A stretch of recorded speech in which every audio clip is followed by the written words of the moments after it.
기도합니다. 하나님, 주의 이름으로 사랑하는 주의 자녀들을 축복합니다. 건강이 좋지 않아서 집에서 예배하고 있는 우리 사랑하는 성도들, 출타 중에 있는 성도들, 여기 나와 예배하는 모든 성도들, 어떤 상황에 있든지 주의 이름으로 서로를 축복하며 하나님의 자녀로서 늘 기쁨과 감사가 충만한 삶이 되게 해주시기 원합니다. 가정에서 자라나는 우리 어린 자녀들, 주일학교에서 말씀 배우며 또 청소년들, 우리 청년들, 우리 가정들 모두가 다 하나님께 기쁨과 영광되는 복된 삶들 누리게 하여 주시옵소서. 오늘도 어린이들은 흩어져서 또 하나님 말씀을 듣습니다. 우리 청소년들 가운데에도 주의 말씀이 풍성하게 하시고 은혜가 풍성한 시간 되며 또 협력하고 수고하는 우리 모든 선생님들에게도 하나님의 영광과 성령의 은사가 날마다 풍성케 하여 주시옵소서. 이 시간도 하나님과 함께 예배하게 된 모든 성도들을 다시 한번 주의 이름으로 축복하오며 예수 그리스도의 이름으로 기도합니다. 아멘. 주일학교 어린이들 선생님과 기도합시다.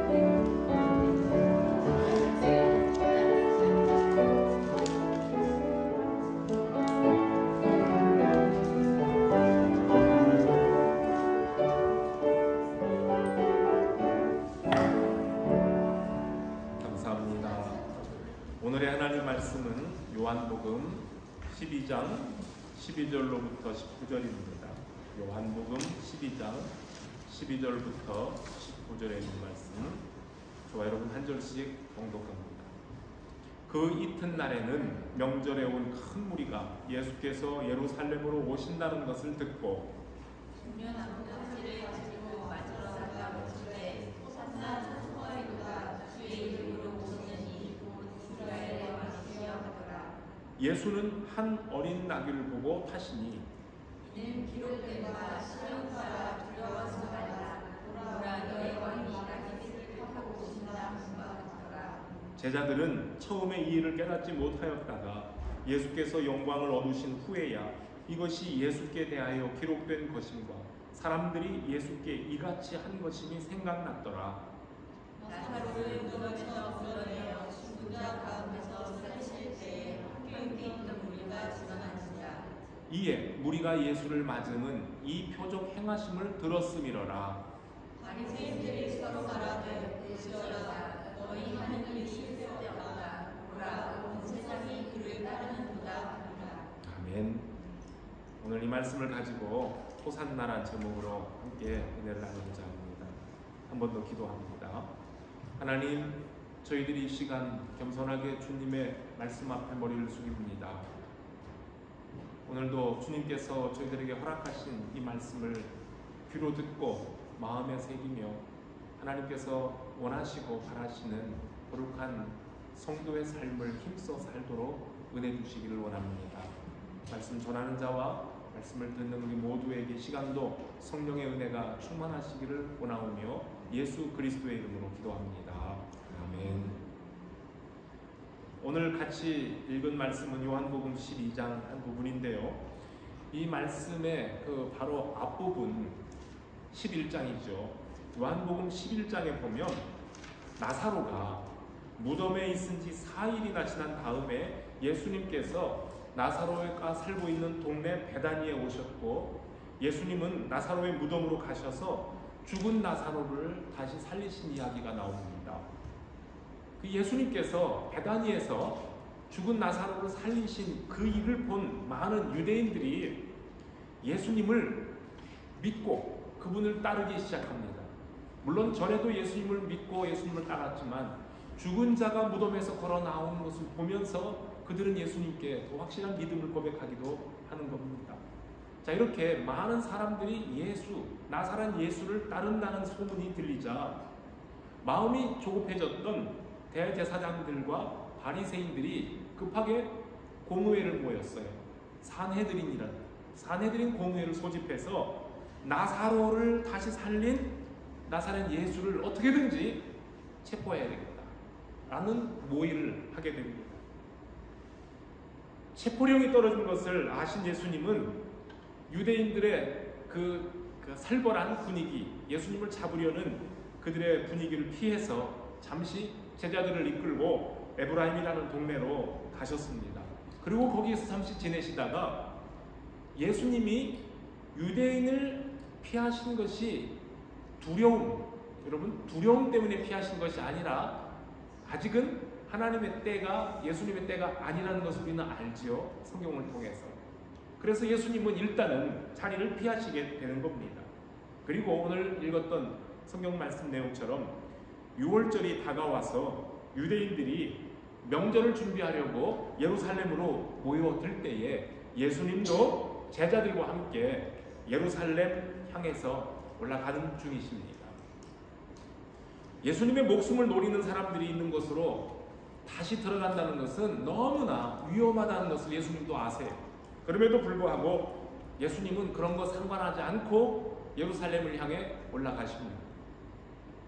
이제 6월절을 6일, 6째 날 앞두고 있을 때입니다. 예수님은 나사로가 살고 있는 동네 베단이라는 마을에 도착을 하셨고, 그리고 그 전에 문둥병에 걸렸다가 예수님께로 치유를 받은 시몬이 예수님을 위해서 큰 잔치를 열었었어요. 그리고 나사로의 누이 마리아가 바로 그 자리에서 예수님께 아주 귀한 향유 옥합을 깨뜨려서 예수님의 발에 붓고 자기 머리털로 예수님 발을 씻은 일이 있습니다. 오라버니 나사로를 다시 살려주신 예수님께 대한 최고의 감사 표시를 했던 겁니다. 그런데 우리가 몇 주 전에 말씀을 들은 것처럼, 그런데 마리아의 이런 행동을 못마땅하게 여겼던 예수님의 제자들은 마리아가 300데나리온이나 되는 그 큰 금액을 허비했다고 비난했고, 예수님은 그러한 제자들을 도리어 나무라시면서 마리아가 나의 장래 예식을 예비한 것이라고 오히려 칭찬해 주셨습니다. 지금 예수님께서 베다니 동네에 오셨다는 소식을 들은 많은 유대인들이 죽은 자를 살렸던 그 사람, 그 엄청난 선지자를 보고 싶어서 예수님을 보러 베다니로 몰려듭니다. 뿐만 아니라 죽었던 나사로가 다시 살아났다는 소식도 듣고, 어떻게 사람이 죽었는데 다시 살아날 수 있을까? 그 신기한 주인공 나사로를 보고 싶어서 사람들이 베다니로 모여들었습니다. 예수님만 유명하신 분이 아니라 이제는 나사로까지 유명 인사가 되어버린 겁니다. 이렇게 해서 예루살렘으로 향하고 있는 길목의 작은 마을 베다니는 방문객들로 북적이고, 6월절을 지키러 올라가는 사람들의 입에서 입을 통해 전달된 나사로의 이야기는 예루살렘 성에 모여든 많은 사람들 속에 최고의 화제거리가 되고 있어요. 6월절에 수많은 사람들이 모였는데 거기에서 사람들끼리 나누는 이곳저곳에서 소문되는 대표적인 톱 뉴스가 뭐였느냐? 죽은 사람이 살았대. 죽었는데 그것도 나흘이나 지났는데 다시 살았대. 이런 얘기가 예루살렘 성에 가득하고 있었습니다. 나사로 까닭에 많은 유대인들이 베다니로 가서 예수를 보고 그 예수를 믿고 예수를 따라가는 사람들이 많아지자 대제사장들은 더 마음이 급해집니다. 죽은 나사로가 다시 살아난 사건은 부활을 부인하는 사두개파 사람들에게는 엄청난 충격으로 다가오는 거예요. 여러분, 사두개인들, 사두개파라는 사람들을 오늘 주목해 봅시다. 만약에 죽었다가 사람이 다시 살았다는 나사로의 소문이 더 크게 확대가 되면 부활이 없다고 주장했던 사두개파의 가르침이, 그들의 교리가 와르르 무너지는 것이고, 사두개파에 속해 있는 대제사장들의 입지도 흔들려 버리기 때문입니다. 그렇기 때문에 사두개파로 구성되었던 대제사장의 그룹들은 자신들의 이 존재 기반을 뿌리째 뒤흔들어 버리는 나사렛 예수뿐만 아니라 이번 사건의 원인이 되어준 나사로까지 죽여서 없애야 된다는 아주 무서운 생각을 하게 된 겁니다. 자기들이 살겠다고 다른 사람의 생명을 노리는 사람들이 있습니다. 자기들이 불의한 것은 깨닫지 못하고 자신들의 불의가 폭로되는 것이 두려웠던 대제사장들은 진리의 빛으로 오신 예수 그리스도, 그분으로부터 되살림을 받은 나사로까지 다시 죽이겠다고 아주 혈안이 되어 있습니다. 여러분, 이런 사람들이 하나님의 거룩한 집 성전을 관리하며 제사를 주관하고 있다 그 말입니다. 예수님은 죽은 자를 살리시는 분이셨는데 대제사장들은 죽었다가 다시 살아난 사람까지도 죽여서 자신들의 기득권을, 자기들의 권리를 보호하고 싶어 합니다. 하나님의 어린 양이신 예수님은 이렇게 불의하고 무정하며 무자비한 사람들이 있는 예루살렘에서 희생양, 대속제물이 되어 많은 사람들을 살리시려고 예루살렘으로 들어가시는 겁니다. 오늘 읽은 말씀은 12장 12절 그 이튿날이라는 말로 시작을 하죠. 그 이튿날에는 명절에 온 큰 무리가 예수께서 예루살렘으로 오신다는 것을 듣고 이렇게 얘기합니다. 지금 사내들인 공회로부터 예수에 대한 체포령이 떨어졌는데도 예수님이 이번 6월절에 예루살렘에 올까? 순례객들은 지금 궁금한 거예요. 예수를 잡겠다고 난리가 났는데 그럼에도 불구하고 나사렛 예수가 6월절 지키러 예루살렘 성으로 오실까? 라고 궁금해하던 사람들은 예수님이 지금 바로 예루살렘의 초입인 베다니 동네에 와 계신다고, 그리고 거기서부터 예루살렘을 향해 오고 계신다는 소식을 듣고 많은 사람들이 예루살렘 큰 거리로 뛰쳐나갑니다. 그리고 예수님의 행렬이 지금 점점 오시는 행렬이 눈에 들어오자 사람들이 종려나무 가지를 손에 들고 예수님을 향해 호산나 호산나 찬양하며 예수님을 맞이합니다. 호산나, 주의 이름으로 오시는 이여 이스라엘의 왕에게 복이 있을 것이다 라고 크게 외치며 예수님을 맞이합니다. 우리 예수님이 호산나 찬양을 하는 사람들의 환영을 받으며 어린 나귀를 타고 예루살렘으로 들어가고 계신 이 광경은 마태, 마가, 누가, 요한 네 복음서에 모두가 다 기록되어 있습니다. 어린 나귀를 탄 예수님의 예루살렘 입성은, 예루살렘으로 들어가시는 것은 그분이 메시아라는 것을 스스로 드러내고 계시는 대단히 중요한 사건이기 때문에 모든 사복음서 기자들은 그 사건을 다 다루고 있습니다. 그런데 그 중에서 마태, 마가, 누가복음의 기자들은 예수님께서 친히 제자 두 사람을 마을로 보내서 사람이 한 번도 타보지 않은 어린 나귀를 끌고 오라고 명령하셨다고 기록을 합니다. 그리고 나귀의 주인이 왜 어린 나귀를 끌고 가느냐라고 물을 때 예수님이 가르쳐 주신 대로 주가 쓰시겠다, 주님이 쓰시려고 한다라고 하자 사람들은 아무 말도 하지 않고 허락해서 그 어린 나귀를 예수님께로 끌고 와 예수님을 태우고 행진을 합니다. 그런데요, 오늘 우리가 같이 읽었던 복음서 요한복음은 앞에 그런 과정들이 다 생략이 되고 예수님께서 한 어린 나귀가 있는 것을 보시고 저기 나귀가 있네, 우리 저거 타고 가자 라고 말씀하신 것처럼 그 앞에 부분들은 다 생략해 놓고 있습니다. 이 사복음서 중에 맨 나중에 기록된 요한복음은 이미 독자들이 그 앞에 있는 배경 설명은 다 알고 있다고 생각하며 생략을 하고 예수님께서 선지자의 예언을 이루시기 위해 어린 나귀의 새끼를 타셨다는 점만 강조하고 있는 것으로 보입니다. 구약의 선지자 스가랴의 글을 보면 스가랴 9장 9절이 있죠. 아까 우리 성시 낭독할 때 봉독해드린 말씀이기도 한데요. 시온에 따라 두려워하지 말라. 보라, 너의 왕이 나귀의 새끼를 타고 오신다. 너의 왕이 나귀의 새끼를 타고 오신다고 예언이 됐는데 예수님께서 지금 그 예언을 이루시며 왕으로 예루살렘에 오신 것이라고 말하는 것, 이것이 지금 요한이 기록한 목적입니다. 요한은 예수님의 제자들이 처음에는 스가랴 선지자의 예언이 무엇을 뜻하는지 정확하게 깨닫지 못했다고 말합니다. 예수님께서 명하신 대로 어린 나귀를 끌고 와서 예수님을 태우고 행진하기는 했지만 요한 자기를 포함해서 다른 제자들, 모든 제자들이 그 당시에 그 시점에는 바로 그날에 있었던 일에 참된 뜻이 무엇인지를 몰랐다고 고백을 하는 겁니다. 예수님과 가장 가까이 지내며 가르침을 받았던 12 제자들조차 예수님께서 어린 나귀를 타고 예루살렘 성으로 들어가시는 그 사건이 무엇을 뜻하는지 제대로 모르고 있었다면 종려나무 가지를 꺾어 들고 길에 나와서 목이 터져라고 함성을 외치며 호산나를 외쳤던 수많은 군중들은 더더욱 그날 자기들이 무엇을 하고 있는지 그 뜻을 깨닫지도 못하고 이해하지 못하고 길가로 우르르 몰려 나왔다는 것 아니겠습니까? 우리 한국 그 사자성어에 뭐라고 하죠? 동상이몽이에요. 동상이몽. 같은 침상에서 잠을 자서 꿈을 꾸는데 달라요.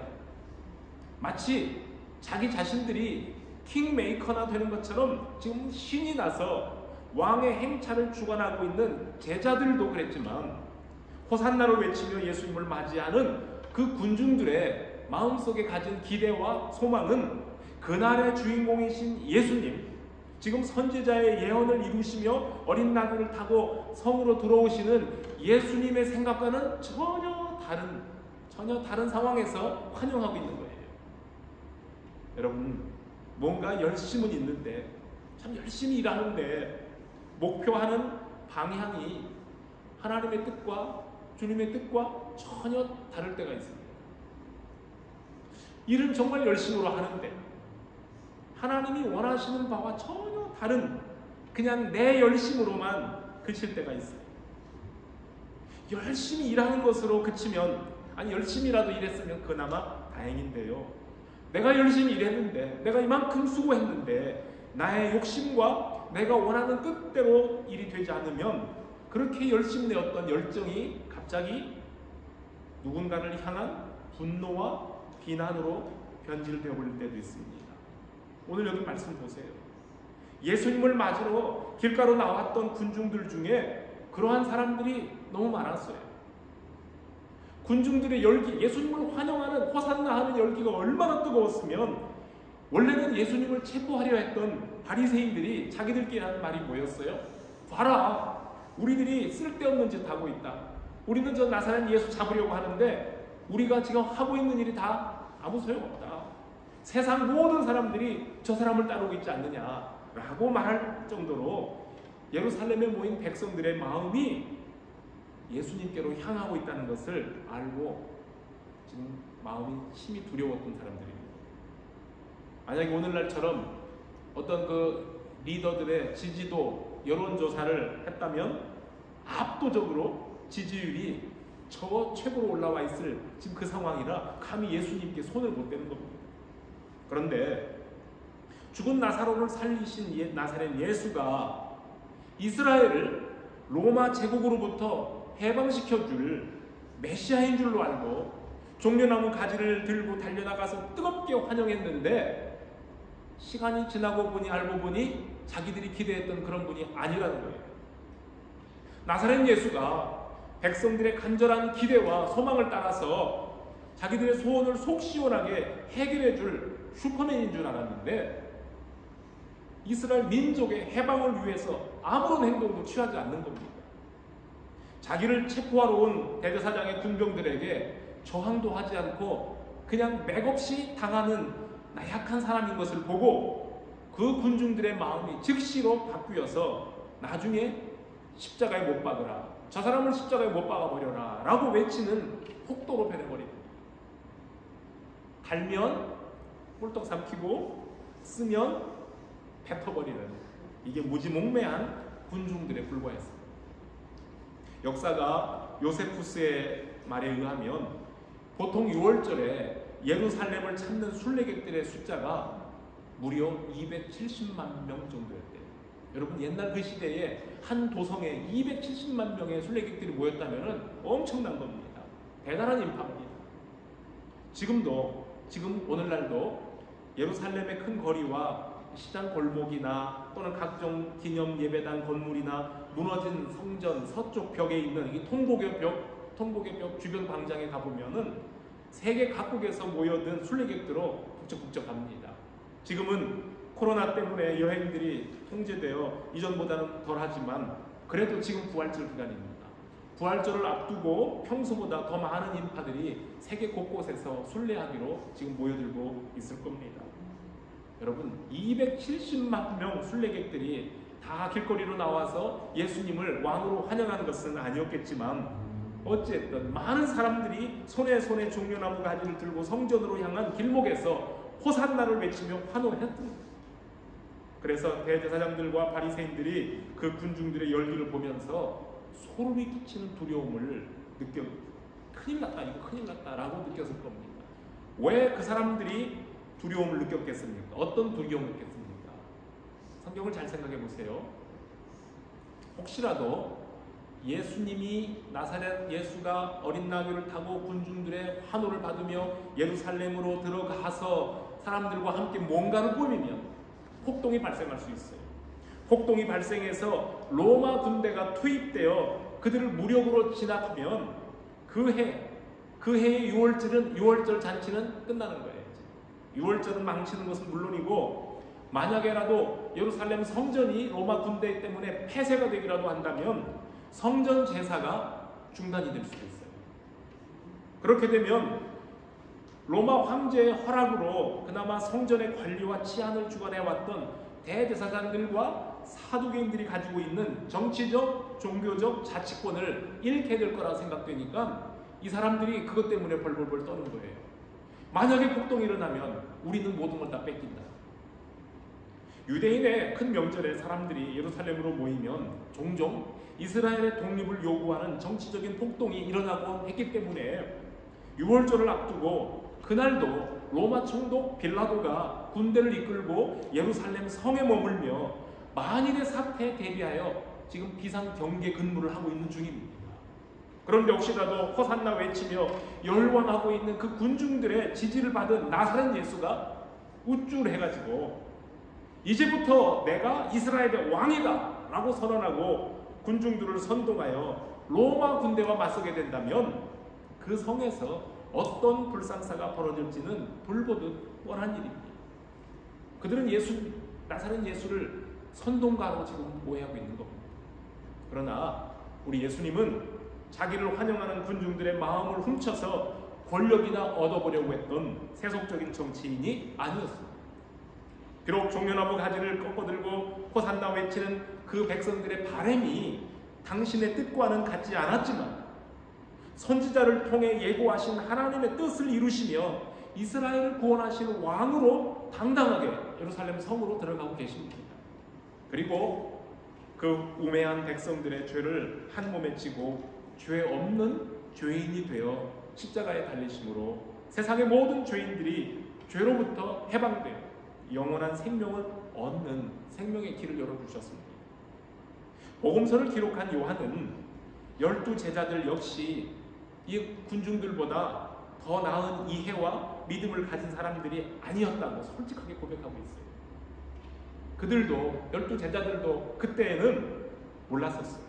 그러나 부활하신 예수님이 제자들에게 나타나셔서 성령께서 그들의 마음을 성령을 감동시켜서 그 마음을 감동시켜 말씀을 풀어주신 다음에야 스가랴 선지자가 했던 예언은 온 백성을 죄에서 구원하러 오시는 예수 그리스도를 두고 했던 말씀이라는 것을 비로소 깨닫습니다. 성령께서 그 마음을 감동해서 예수님이 평소에 하셨던 모든 말씀을 생각나게 하시자 비로소 예수 그리스도가 누구신가를 정확하게 알게 됩니다. 그것은 종려나무 가지 꺾어들고 호산나 외쳤던 그날은 몰랐던 일이에요. 부활하신 후에 알게 됐다는 겁니다. 예수님께서 어린 나귀를 타고 예루살렘으로 들어가신 날을 기념하는 이 종려주일에 예수 그리스도를 향한 우리들의 믿음, 또 예수님께 대한 예수님이 어떤 분이신지에 대한 우리의 이해를 다시 한번 점검해 볼 수 있기를 바랍니다. 여러분들이 알고 계시는 대로 호산나는 구원하소서, 이제 오셔서 우리를 구원해 주십시오 라는 뜻입니다. 예수님을 맞이했던 사람들은 시편 118편 25절에 나오는 말씀, 여호와여 구하옵나니 이제 구원하소서, 여호와여 우리가 구하옵나니 이제 형통케 하소서라는 찬양을 부르며 예수님을 환영하는 겁니다. 그냥 호산나 호산나 호산나 이렇게만 하는 것이 아니라는 거죠. 정확하게 말하면 시편 118편 25절의 그 내용을 가사로 찬양하며 왕을 맞이했던 거예요. 여호와여 구하옵나니 이제 구원하소서, 여호와여 우리가 구하옵나니 이제 형통케 하소서, 이런 찬송을 반복하며 예수님을 맞이한 겁니다. 그들이 바라던 구원이 메시아의 오심이라는 것은 그들도 옛날부터 알고 있었습니다. 하지만 아쉽게도 예수님을 맞이하던 예루살렘의 군중들은 하나님의 뜻보다는 자기들의 소원을 이루어줄 메시아를 기다리며 노래했습니다. 그럼에도 불구하고 예수님께서는 그런 사람들의 찬송을 받으시며 왕의 행차를 하십니다. 우리 주님은 모든 민족, 모든 백성에게 찬양을 받으시기에 합당하신 분이며, 또 이스라엘은 하나님께 찬양할 특권이 있는 백성이고 찬양을 드려 하나님께 기쁨이 되어야 할 사명을 가진 백성이기 때문입니다.